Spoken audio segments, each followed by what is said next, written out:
Happy Friday, everyone, and welcome back to Bach Around the World for what is meant to be the final episode, at least for now. Now, Johann Sebastian Bach kept his most intense and intricate Prelude and Fugue for last, and I have kept my favorite city in the world as well for last. This is a place I have called home for 20 years, and a place that someone could perhaps spend hours introducing. So rather than focusing on the most famous or most touristic spots of this capital city, I would like to show you my personal favorite spots of the city and the places that have played an important role in my life over the course of the last 2 decades. Let's go to London.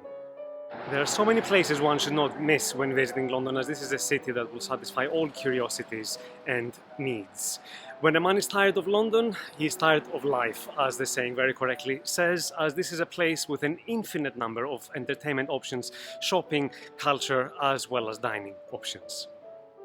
On a good day, start your tour from above at the observation deck of the Shard, right on London Bridge Station. Or perhaps visit the London Eye for a panoramic view of the city that will become unforgettable.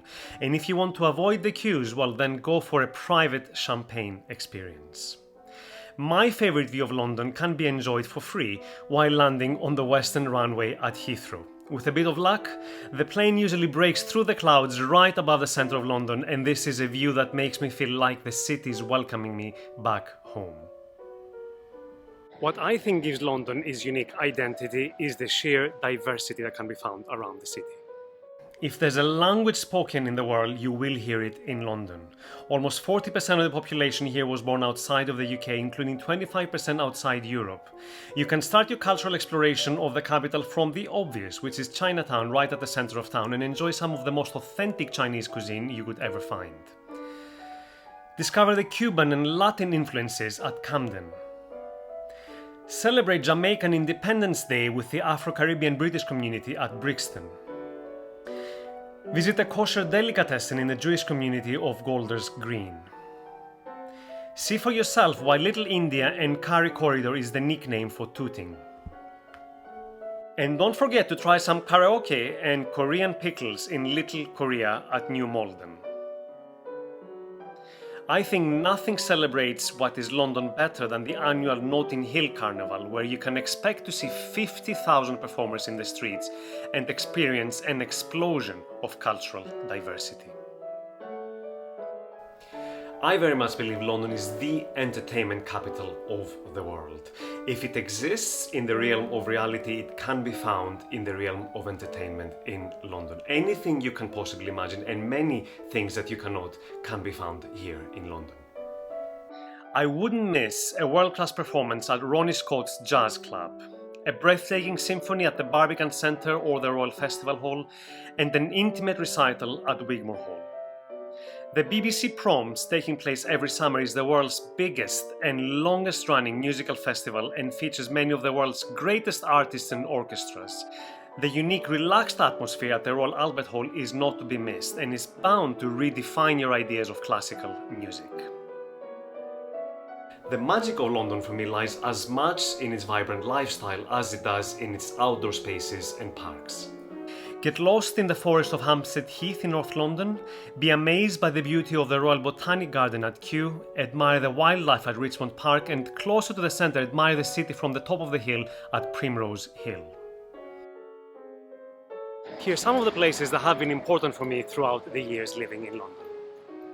Marylebone High Street in central London, which is where I spent most of my days for 6 years while I was a student at the Royal Academy of Music, just around the corner.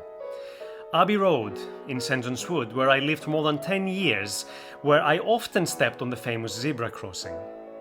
Brick Lane at the East End of London, where I first ate Indian food and for the first time I discovered spicy food beyond my imagination.